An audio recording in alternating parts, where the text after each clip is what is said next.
Hi, this is David Bedford. Welcome back to another Brightmoon Liverpool production. I'm going to do a book review, and this is one of my favourite Beatles books of the last couple of years. I don't know if you've come across it before. It's The Cutting Edge by Leslie Cavendish.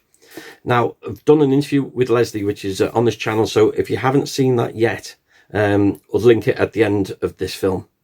But really, this is a great story, and you know, the Beatles are often defined by their haircuts. You know, they're famous for their mop tops, because they had longer hair and were scruffier in like the early Liverpool Hamburg days. Then they smartened up. Then, of course, when you get into the end, like we've seen with Get Back, you know, the hair's longer, there's beards, there's all kinds. So the fashion, the hairstyles all changed. Well, one of the guys who's responsible for that is Leslie Cavendish. Now, he was a hairdresser in London during the swinging 60s, and one of his clients was Jane Asher. And Jane asked him, "Would you cut my boyfriend's hair?"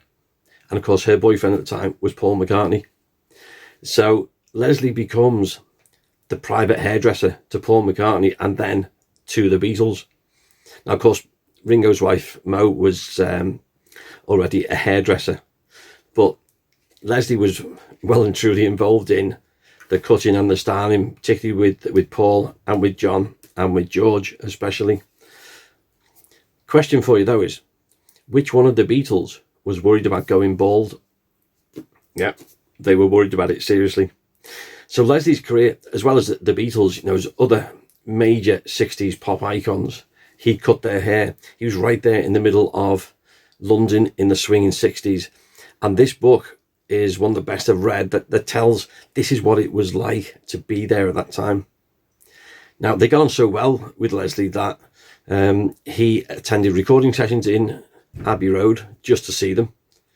He then, when Apple was getting established, he was asked to be like the official Apple hairdresser. So he was there in the boutique in London. And then Paul had said to him, "What are you doing? Do you fancy coming on a coach trip?" And of course, that coach trip turned out to be the Magical Mystery Tour. So there's some great photos that he's got of being involved with the Magical Mystery Tour. Some great stories.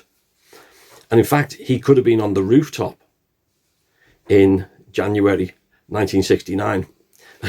Funny story as it goes, he got invited, managed to get up to about the 3rd floor, but was stopped and said, "There's too many on the roof, you can't go up." So you missed that little bit.